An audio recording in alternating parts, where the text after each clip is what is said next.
I'll be showing to you and explaining to you what dark matter and gravity and dark energy are, and all the theories about them. So let's start. Before I start, there's one thing you need to know is that the relationship, the complicatedly very frustrating relationship between gravity and dark energy. They have a very interesting relationship. They hate each other, by the way. They are huge enemies. They keep fighting. So take this as an example. Think of this. Hold. Think of this red dot as gravity, and think of this blue dot. Think of this blue dot as dark energy. So that's them, and think of this white line as a rope. And you know how tug of war works, right? Tug of war, so these two forces are in this very long constant tug of war, deciding and fighting whether to expand our universe infinitely or collapse it in on itself. So here's our universe right at the center of existence, I guess, right properly here. And they keep fighting whether to expand the universe or contract it. Gravity wants to contract the universe, make it collapse in on itself, make it really, really small, and close it. And dark energy wants to expand the universe, infinitely expand it, make it huge, really massive. And they're total opposites. They keep fighting about whether to expand or contract the universe. And we'll talk about this more in detail later. All you need to know is that dark energy is way more mysterious and more unknown than dark matter. We know more about dark matter than we do about dark energy. So let's start with dark matter first. Okay, so dark matter is something we all depend on. I'm going to use DM over here. And we all depend on dark matter. Its main job is to keep our universe, our galaxies in balance. Think of this purple line as our Milky Way galaxy. Think of it as a Milky Way galaxy. And so what dark matter does is it stops our galaxies, our stars, and our universe from like floating and drifting off into outer space. It stops it from flying away. So it keeps it intact in its place where it belongs, and we really depend on it. You might be wondering that what about gravity? Doesn't gravity have the same job? Well, no, gravity not exactly. It also helps in keeping our universe balanced, but gravity is not as strong or as good at keeping our universe and galaxies in their place. Dark matter, on the other hand, is very powerful and it's really good at its job.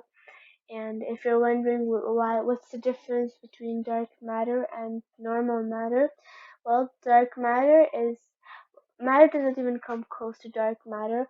Matter is not as complex or as efficient at keeping our universe stable or our galaxies in their place, because matter has a very a very small, or let's say limited amount of quantity, while dark matter is all over the place. It's all around the universe, all around all of you guys, and it's everywhere. And matter and dark matter are not same, but they're not also opposites. So there are a few theories about what dark matter could be, and it's guesses on what it's made of and everything. I know of three theories. So number one is that dark matter could be something like a cloud of gas. Let's say like this cloud, for example, a cloud of gas or some kind of a cloud of dust. You know how clusters work, something like that, but and without stars. By the way, no stars, of course. And if it were a cloud of gas and dust all over the place with its own energy, it would have we would have been able to detect it, but so far scientists have not been able to detect this cloud of such. Um, so technically, dark matter cannot be a cloud because that cancels out. Doesn't make sense for it to be a cloud. Then number two, we have dark energy, dark matter to be a, for example, black hole. So it depends whether can dark matter really be a black hole. Well, you could think of them as the same thing because black holes are dark, they're mysterious, and they're shady, and so is dark matter. And but they're not really as similar as that. They have their own differences. First of all, dark matter cannot be thought of as a black hole because it's really big. Like I said, dark matter is everywhere, all over the universe and everything, and there is a large quantity. And black holes, they take up a very specific amount of surface area and volume in our universe. They're not all over the place. They have their own containment. So that's not really a yes. So technically, um, dark matter cannot be black hole, so that cancels out. The last but not least theory that I know is, can dark matter be antimatter? Yes and no. But no, not really. It's just a theory. So antimatter is the opposite of matter. If you don't know what antimatter is, it works like everything about it is different in the very opposite of matter. So if matter is positive, antimatter is negative. Here is an example of the atom of antimatter. Take this as a neutron. It's sort of a neutron, but not really a neutron. Not exactly neutron. And this is the antiproton. It's a negative proton. You know how in normal, at the matter there's a plus for a proton, but no, in the antimatter it's a minus. And the electron is called a positron because it is a positive electron. So it's a positive electron. This is the normal structure for an antimatter atom. Um, and so we thought that maybe dark matter could be antimatter, but no, because in the past scientists have observed antimatter and its behavior and the way it works and everything. But then dark matter and antimatter, they don't come close. Dark matter does not behave like antimatter, so technically that too cancels out. So these are all the theories that I know of. So this is it for dark matter because, well, we don't know much. It's still a mystery, but we do know a little bit more about it than dark energy. Think so. Moving on to dark energy, I'm gonna read all of this. All right. So dark energy. Dark energy is also a even bigger of a mystery than dark matter. It is said to be a lot of things. Um, there are four main theories about it. Number one is that dark energy could be, for example, it could be like particles. Particles forming out of thin air and then disappearing into thin air. Like, not thin air. It could just, like they form from nothing. These particles, and then they disappear into nothing again. So that it doesn't really make sense, I know, but even the dark energy doesn't make sense. So, for example, think of these green dots as particles.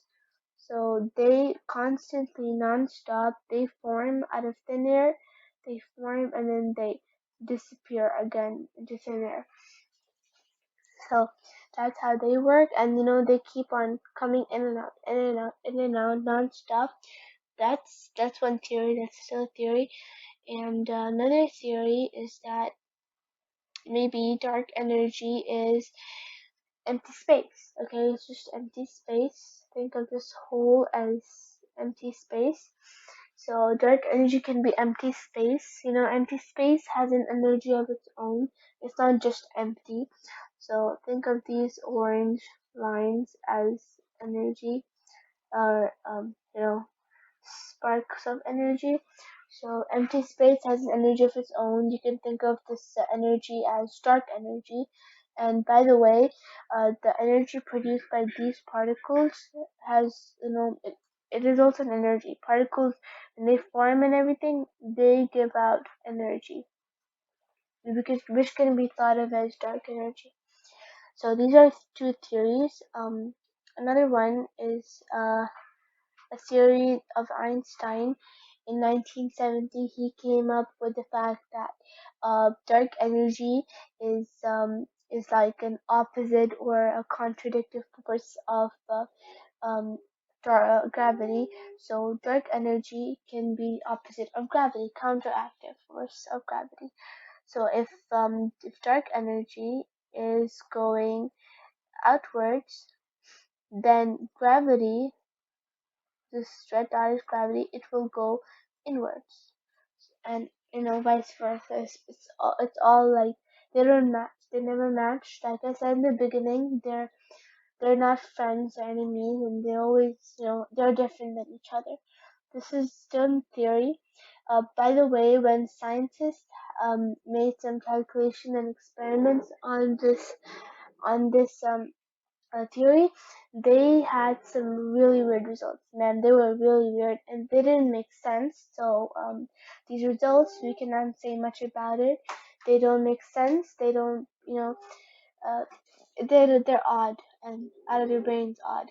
So another last but not least theory I can tell you about is the theory of dark energy being fluid. Let's say a fluid or um, something that's like a field or a shield of fluid.